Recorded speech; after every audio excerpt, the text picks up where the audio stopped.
નમસ્કાર મિત્રો, આજે આપણે સ્ટાન્ડર્ડ 9 નું યુનિટ નંબર 2 ડેન્ટલ હેલ્થ વિશે આપણે ભણવા જઈ રહ્યા છીએ. ડેન્ટલ હેલ્થ આમ થોડુંક સાંભળીને તમને નવું લાગશે. 9મા ધોરણના ખાસ વિદ્યાર્થીઓ આપણે અવારનવાર હેલ્થ શબ્દ વાપરતા હોય.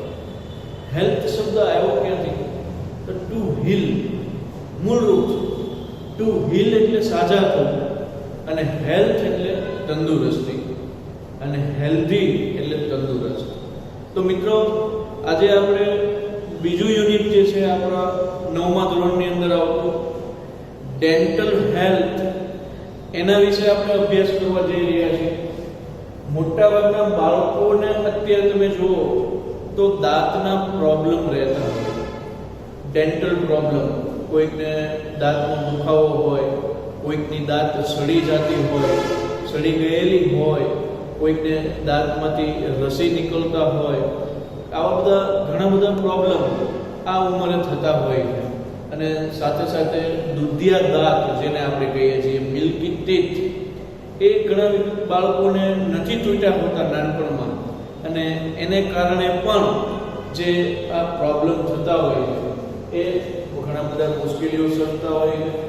મિત્રો, આપણા શરીરની અંદર બધા જ પાર્ટ્સ એ ખૂબ જ એસેન્શિયલ છે. આપણે દરેક પાર્ટ્સમાં ખૂબ જ કેરફુલ રહેવું જોઈએ, કાળજી રાખવી જોઈએ દરેક પાર્ટ્સની. હવે ઘણીવાર આપણે વિચારતા હોઈએ કે ભાઈ આ દાંતનું શું જે કામ, દાંતનો શું ઉપયોગ, દાંતની એવી તો શું કેર લેવી. તો મિત્રો, હું તમને એક વાત જણાવું કે દાંત જે છે ને એ આપણી મેઇન એસેન્શિયલ થિંગ્સ જેને કહેવાય એવા પ્રકારનો પાર્ટ છે દાંત, આપણા ટીથ. લોકો પાચન તંત્ર વિશે કહેતા હોય છે, પણ પાચન તંત્ર પેટનો ભાગ જ નથી હોતો. પાચન તંત્રની શરૂઆત જ આપણા દાંતથી થતી હોય છે. મિત્રો, આ યાદ રાખજો. આપણે એવા પ્રકારનું યુનિટ ભણવાનું કે જેમાં એક વિદ્યાર્થીની હોય છે, સોનિયા નામની વિદ્યાર્થી છોકરી હોય છે, એને ટૂથેકનો પ્રોબ્લેમ થાય છે, અને પછી એ હોસ્પિટલ કોઈ ડેન્ટિસ્ટ પાસે એના અંકલ એને લઈ જાય છે અને એની સારવાર કરાવે છે. એવા પ્રકારનું આ યુનિટ છે. પણ આ યુનિટમાં શરૂ કરતા પહેલા આપણે પ્રી ટાસ્ક એટલે કે પૂર્વ કાર્ય, જો દરેક યુનિટની શરૂઆતમાં મિત્રો પ્રી ટાસ્ક આવતા હોય. પ્રી એટલે શું થઈ ગયું? પહેલા, પૂર્વ, અને ટાસ્ક એટલે કાર્ય. જો આપણે પ્રી ટાસ્ક બરાબર રીતે કરી લેશું તો મને વિશ્વાસ છે મિત્રો કે આગળ યુનિટમાં શું કહેવા માંગે છે એ આપણને ખૂબ સારી રીતે સમજાઈ શકે છે. તો આજે આપણે મિત્રો જોઈએ છીએ હ્યુમન ડેન્ચર, કે જે પ્રી ટાસ્ક છે એ નો યોર ટીથ, તમારા ટીથને ઓળખો. આજે આપણે ગુજરાતી ભાષાની અંદર ગમાણિયા દાંત, રાક્ષસી દાંત, દાઢ, ડાપણ દાઢ, આવા બધા નામથી ઓળખતા હોઈએ છીએ મિત્રો. તો અંગ્રેજીમાં પણ આ બધા દાંતના નામ પણ આપેલા હોય છે. તો મેં એક આ ફિગર દોર્યું, હ્યુમન ડેન્ચર, માનવીય દંતાવલી. ડેન્ચર એટલે દંતાવલી, જેને આપણે ચોકઠું કહીએ છીએ. તો એમાં બધા ભાગ આપેલા છે. અહીંયા તમે જુઓ તો ઉપર અને નીચે આ મોઢું ખુલેલું છે. તો આના ભાગને આપણે જડબું કહેતા હોઈએ છીએ, જો. તો અપર જો અને લોઅર જો, એમ આ બે ભાગની અંદર હોય છે. હવે ઘણા વખતે આપણે મસ્કરીમાં બોલતા હોય, ખબર, બહુ હોશિયારી કરમાં એટલે મારી માં 32 પાડી દઈશ. તો 32 એટલે તો કે આપણું ચોકઠું. એમાં 32 દાંત આવેલા છે મિત્રો, 16 ઉપર અને 16 નીચે. આ બધા જ કાંઈક ને કંઈક કામ હોય છે. જો 32 દાંત પૂરેપૂરા સંપૂર્ણ રીતે સ્વસ્થ હોય તો આપણું આરોગ્ય પણ એટલું સ્વસ્થ હોય છે. આ નક્કી થઈ ગયું હોય મિત્રો, યાદ રાખો. તો પ્રીમોલર્સ, કેનાઇન, ઇન્સિઝર્સ અને મોલર્સ, આટલા પ્રકારના દાંતની પ્રકાર આપેલા છે. આટલા પ્રકાર. તો એમાં પ્રીમોલર્સ જેને કહેવામાં આવે છે, તો પ્રીમોલર્સ એટલે થઈ જાય દાઢ, અને દાઢની પહેલા આવેલ જે બે દંતસૂળ છે, આ પ્રકારના આ દાઢ છે મિત્રો, યાદ રાખો. અને આ દાંત પહેલા પ્રીમોલર્સ આવેલા છે, એને પ્રીમોલર્સ એટલે કે દાંત પહેલાના દાંત કહેવામાં આવે છે. ત્યારબાદ કેનાઇન, તો ઉપર કેનાઇન આવે છે, નીચે પણ કેનાઇન આવે છે. ઉપર કેનાઇન, આ ચાર કેનાઇન છે મિત્રો, યાદ રાખજો. 1 2 3 આ રીતે ચાર કેનાઇન આવતી હોય છે. ટોટલ 2 આ બાજુ હોય, આ 1 અને 2, અને એવી જ રીતે ઉપર 2 કેનાઇન આવતી હોય. કેનાઇન એટલે આપણે આપણી ગુજરાતી ભાષામાં કહીએ તો રાક્ષસી દાંત, કે જે બધાયને હોય. 2 ઉપરની સાઈડ હોય અને 2 નીચેની સાઈડ હોય. અને ત્યારબાદ મોલાર્સ, મોલાર્સ એટલે દાંત. તો છે જો જે છે અપર જો અને લોઅર જો, ત્યાં ખૂણામાં જે આવતા હોય છે 3 કે 4 ની સંખ્યામાં, 3 ની સંખ્યામાં હોય, અહીંયા ઉપર હોય, નીચે હોય, આમ બંને સાઈડ તમે જુઓ તો 3 દાંત આવેલી હોય છે મિત્રો. 3 દાંત છે એ નીચેના, 3 દાંત ઉપરના જડબામાં, બાકીની 3 દાંત ડાબી બાજુ, ઉપરની ડાબી બાજુએ 3 દાંત, એમ ટોટલ 12 મોલાર્સ આપણા ચોકઠાની અંદર હોય છે. 12 દાંત હોય છે. આ બધા પોતપોતાનું કામ કરતા હોય છે. તો અહીંયા કેનાઇન પણ છે, 4 કેનાઇનની સંખ્યા છે, 12 મોલારની સંખ્યા છે, પ્રીમોલારની સંખ્યા 8 છે, કેનાઇનની સંખ્યા 4 છે. ઇન્સિઝર્સ, તો ઇન્સિઝર, સીઝર એટલે કાતર થાય એવો શબ્દ થાય. સીઝર્સ નો અર્થ થાય કાતર. તો ઇન્સિઝર્સ એટલે કે સીઝર્સ એટલે કે કાપવા માટે, ચીરવા માટે, ફાડવા માટે જે દાંતનો આપણે ઉપયોગ કરતા હોઈએ છીએ એને ઇન્સિઝર્સ દાંત કહેવામાં આવે. તો જો મિત્રો આ આગળના 4 દાંત જે છે એને ઇન્સિઝર્સ આપણે કહીએ છીએ. હવે જ્યારે આપણે કેરી ખાતા હોય તો મિત્રો કેરી કોઈ દિવસ દાંતથી ખવાય? વિચારજો, કેરી આપણે દાંતથી ખાઈ શકીએ? ન ખાઈ શકીએ. અચ્છા, તમારે કોઈ બાલાજી કુરકુરે વેફરનું પેકેટ તોડવું છે તો તમે એને દાંતથી તોડશો કે આગળના દાંતથી તોડશો? તો જે ઇન્સિઝર્સનું કામ છે એ આગળના દાંત, કેરીની ચીર ખાઈએ છીએ તો આપણે આમ ખાઈએ છીએ, એને આમ દાંત ઉપર લઈ જતા નથી. પછી કોઈ વસ્તુને ચાવવી હોય, ગ્રાઇન્ડ કરવી હોય, દળવું હોય, એકદમ બારીક ભૂકો કરી નાખવો હોય તો એને આગળના દાંતથી ભૂકો ન થાય, તો એને આપણે મોરાલ્સ ઉપર લઈ જવું પડે, દાંત ઉપર લઈ જવું પડે, ત્યારે એ ગ્રાઇન્ડિંગનું કામ કરતું હોય છે. તો મિત્રો આ ચોકઠાને સમજી લેવું ખૂબ જ જરૂરી હોય છે. અહીંયા આપણે એની ઇન્ફોર્મેશન આપેલી છે. અપર એન્ડ લોઅર જોસ. જો એટલે જડબું, અપર એટલે ઉપરનું અને લોઅર એટલે નીચેનું જડબું. Same on both the jaws. બંને જડબામાં એક સરખું હોય છે. Same on both side scissors, અને બંને સાઈડ એક સરખા ઇન્સિઝર્સ આવેલા હોય છે. આગળ 4 દાંત આપેલા છે તો ઉપર પણ 4 દાંત આપેલા છે કાપવાના. એટલે સીઝર્સની સંખ્યા તમે જુઓ તો કેટલી થઈ જાય? આપણે ઇન્સિઝર્સની સંખ્યા કરવી હોય તો કેટલી થાય? તો કે લોઅર જો 4 પ્લસ અપર જો 4 ઇક્વલ 8.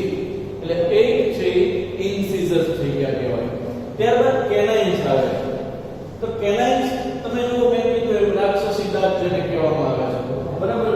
ઉત્તરીય દાંત એવું પણ ગુજરાતીમાં કોઈ કહેતા હોય છે. તો કેનાઇન્સની સંખ્યા 4 આવતી હોય. એક આ બાજુ આપ્યું છે તો એક આ બાજુ કેનાઇન્સ આપ્યું છે. કેનાઇન આ બાજુ પણ છે, એટલે કે both the side, right and left, અને અપ એન્ડ ડાઉન, લોઅર જો હોય તો અપર જો, બંને સાઈડ આપ્યું છે. તો એમાં એની સંખ્યા થઈ જશે 2 + 2 = 4. તો આ 4 છે મિત્રો 4 કેનાઇન્સ આવે છે, જેને આપણે દંતશૂળ તરીકે ઓળખતા હોઈએ છીએ. કે ખાસ કરીને તમે જુઓ તો હાથીના જે બે દાંત આવ્યા હોય તો એ દાંત બહારના છે. એમ ઘણા લોકોના દાંત હોય ને એ પણ રાક્ષસી દાંત ટાઈપના હોય, એને અંગ્રેજીમાં કેનાઇન્સ કહેવામાં આવે છે. એ હ્યુમન ડેન્ચરની અંદર 4 હોય છે. ત્યારબાદ જોઈએ આપણે પ્રીમોલર્સ. પ્રીમોલર્સ એટલે આપણી દાંત. મોલર્સ એટલે દાંત મિત્રો, યાદ રાખવું છે. પણ દાંત પહેલા જે આવે છે એને આપણે પ્રીમોલર્સ કહીએ છીએ. તો પ્રીમોલર્સની સંખ્યા પણ એવી જ રીતે છે કે લેફ્ટ સાઈડ 2 આવશે, રાઈટ સાઈડ 2 આવશે, એટલે લોઅર જોમાં 4 થઈ. એવી જ રીતે અપર જોમાં 2 અને 2 4 થઈ, એટલે ટોટલ 8 પ્રીમોલર્સ આવશે. એટલે કે અપર જોની 4, લોઅર જોની 4 ઇક્વલ 8 પ્રીમોલર્સ આવશે. અને ત્યારબાદ મોલર્સ એટલે કે દાંત, જો મુખ્ય કામ છે. કે એ નીચે આવશે 6 + 6 = 12. તો તમે જોશો મિત્રો 12 + 8 20 24 અને 28 32 આમ ટોટલ 32 દંતાવલી એ આપણા ડેન્ચરની અંદર આવતી હોય છે મિત્રો. અને આ 32 દાંતનું ખૂબ જ મહત્વ હોય છે કે જ્યારે આપણે કોઈ પણ ખોરાક આપણે ખાતા હોઈએ છીએ ત્યારે એમ કહેવામાં આવે છે કે કાપવા ચીરવા માટે, ચાવવા માટે, દળવા માટે આ બધું જ ખૂબ જરૂરી છે, જેથી કરીને આપણા જોની સાઈડમાં જે ગ્લાન્ડ્સ આવેલી કે જ્યાંથી લાળ ઉત્પન્ન થાય છે, પાચક રસો જે ઉત્પન્ન થતા હોય છે, સલાઈવા જે નીકળતી હોય એ સલાઈવા એ લાળ આપણા ખોરાકની સાથે ભળશે એમ એનું પાચન ત્યાંથી જ શરૂ થઈ જશે. એટલે મિત્રો યાદ રાખજો કે આપણું પાચન તંત્ર, ડાયજેસ્ટિવ સિસ્ટમ આપણા માઉથમાંથી જ શરૂ થઈ જતું હોય છે. એટલે આજે કોઈ પણ ઇન્ફેક્શન આવશે, કોઈ આપણને રોગ થશે તો સૌથી પહેલી અસર આપણા મોઢા ઉપર, ગળામાં થશે. તમે જોયું હશે મિત્રો કે તમે જ્યારે ડોક્ટર પાસે જાઓ ત્યારે ડોક્ટર સૌથી પહેલા એમ કે ચાલો મોઢું ખોલો, એટલે તમને એમ કે જીભ બહાર કાઢો, જીભ બહાર કાઢીને આ અવાજ કરો. તો આના ઉપરથી એ નક્કી કરતા હોય છે કે તમને કેટલા જમ્સ, કેવા વાયરસ, કેવા પ્રકારનો રોગ તમારા ઉપર એટેક કર્યો છે. એટલે સૌથી પહેલા આપણું આ મોઢું જે છે એને આ દંતાવલી છે એની સુરક્ષા ખૂબ જ મિત્રો રાખવી જોઈએ. બરાબર? તો એવા પ્રકારનું આપણે આ યુનિટ શરૂ કરીએ છીએ, ડેન્ટલ હેલ્થ. આપણે અહીંયા ક્લિકાસ જોઈએ. હવે મેઇન રીડિંગમાં આવીએ છીએ. Sonia had a severe toothache. severe શબ્દ જોજો મિત્રો. severe એટલે અત્યંત, ભયંકર, ખૂબ જ. Sonia had a severe toothache. She could not eat anything, nor could she go to school. કે સોનિયાને અત્યંત દાંતનો દુખાવો હતો કે જેને કારણે she could not eat anything, કે કંઈ પણ ખાઈ શકતી નહોતી, nor could she go to school, કે તેની શાળાએ પણ ન જઈ શકી. Studying at home was also impossible due to pain. અને studying at home, ઘરે બેઠીને અભ્યાસ કરવો પણ શક્ય નહોતું. ઘણીવાર એમ થતું હોય કે ભાઈ આપણને હેડેક છે, માથું દુખે છે તો આજે સ્કૂલે નથી જવું, દાંતમાં દુખે છે તો સ્કૂલે નથી જવું, આપણે ઘરે અભ્યાસ કરી લેશું. પણ મિત્રો આવું થતું નથી, કારણ કે આપણને જ્યારે દુખાવો હોય, કોઈ એક હોય, કોઈ પેઇન હોય, ત્યારે આપણું સતત માઇન્ડ ત્યાં ઇન્વોલ્વ થતું હોય છે. એટલે આપણે બીજી કોઈ જગ્યાએ આપણને મન પણ ન લાગતું હોય. She was not able to sleep also. અને અમુક દુખાવાઓ છે એ આપણને ઊંઘવા પણ દેતા હોતા નથી, એટલે તેણી ઊંઘી શકવા પણ સક્ષમ નહોતી. સોનિયા છે, ઓ માં, it is unbearable. Unbearable, to bear એટલે સહન કરવું. ટુ બેર નો અર્થ થઈ જશે સહન કરવું. બેરેબલ એટલે સહ્ય અને અનબેરેબલ એટલે અસહ્ય. ઓ માં, આનો મિત્રો યાદ રાખજો, આ એક્સપ્રેશન છે.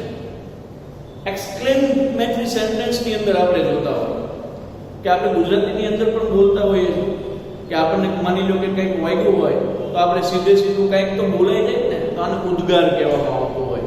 ઉદ્ગાર એટલે તો કે ઉદ વત્તા આગાર, ઉદરમાંથી નીકળેલો અવાજ. આગાર એટલે અવાજ, ઉદ એટલે ઉદર.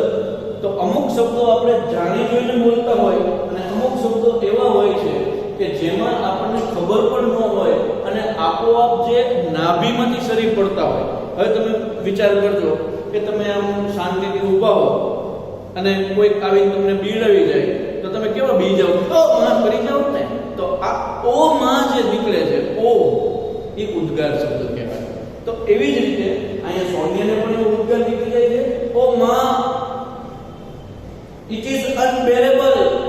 આ તો અસહ્ય છે, સહન ન કરી શકાય છે. We must visit a dentist.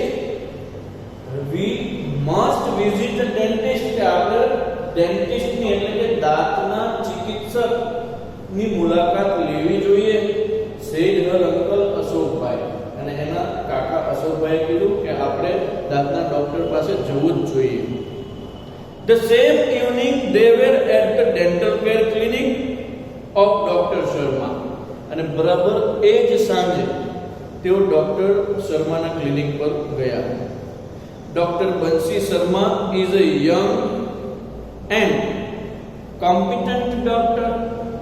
ડોક્ટરનું નામ છે બંસી શર્મા, કે તે યુવાન અને એકદમ હોશિયાર, સક્ષમ, જેને કહીએ કોમ્પિટન્ટ એટલે હોશિયાર, સક્ષમ, એબલ એવું આપણે કહીએ. Doctor Sharma said, "Hello young lady, what is the matter with you?" કેમ છે બેટા, તારી સાથે શું થયું, તને શું થાય છે? What is the matter with you એટલે આપણે એમ કહીએ તમને શું થયું, શું તકલીફ છે, એવો અર્થ થાય. સોનિયા with difficulty, અને સોનિયા મુશ્કેલી સાથે જવાબ આપે છે, માં doctor, I have a terrible toothache, કે મારે ભયંકર દાંતનો દુખાવો છે. Doctor Sharma says, I can see, હું જોઈ શકું છું. Let me check it, મને ચેક કરવા દે. Sit in the chair please, મહેરબાની કરીને તું આ ખુરશી ઉપર બેસી જા. Sonia sits in the dental chair. હવે તમને મિત્રો એવું થાય કે ચેર અને ડેન્ટલ ચેર આ વળી કેવી? તો તમે ક્યારેય જો દાંતના દવાખાને ગયા હો તો ત્યાં ડોક્ટર જે ચેર બનાવી હોય છે, ડેન્ટલ ચેર, કે દાંતની તપાસ માટે એક લાંબી એવી ખુરશી હોય, એની ઉપર તમે બેસી જાઓ, પછી પૂછ કરો, પછી 2-3 નોઝલ હોય, ઉપર લાઇટ હોય, તો એનાથી એ બરાબર યોગ્ય તપાસ કરી શકે એવા પ્રકારની ખુરશી એટલે ડેન્ટલ ચેર કહે છે. તો સોનિયા ડેન્ટલ ચેર ઉપર બેસી જાય છે. The doctor switches on the headlight. Doctor headlight જે હોય એના ઉપર રાખેલી લાઇટ એ શરૂ કરે છે. Doctor Sharma says, "Now open your mouth and say ah." હવે તારું મોઢું ખોલ અને આ અવાજ કાઢ. Sonia opening her mouth a little bit slowly. Sonia એ થોડું મોઢું ખોલે છે એનું ધીમે ધીમે. સોરી ડોક્ટર, માફ કરજો, I can't open my mouth any wider than this. કે ડોક્ટર માફ કરજો, હવે હું મારું મોઢું આનાથી વધારે ખોલી શકીશ નહીં. Doctor Sharma says, that is okay, કોઈ વાંધો નહીં. Moving the mouth mirror and the probe in Sonia's mouth. એટલે કે માઉથ મિરર એટલે કે મોઢાની અંદર તપાસ કરવા માટેનો જે નાનો એવો અરીસા જેવું સાધન હોય ડોક્ટરનું, એ એના મોઢામાં ફેરવે છે. I can see a black spot on one of your molars. કે મને તારી એક દાઢ ઉપર કાળો એવો ડાઘ દેખાઈ રહ્યો છે. There seems to be cavities there. અને ત્યાં કેવિટી એટલે ગોળા, કેવિટી એટલે ગોળા.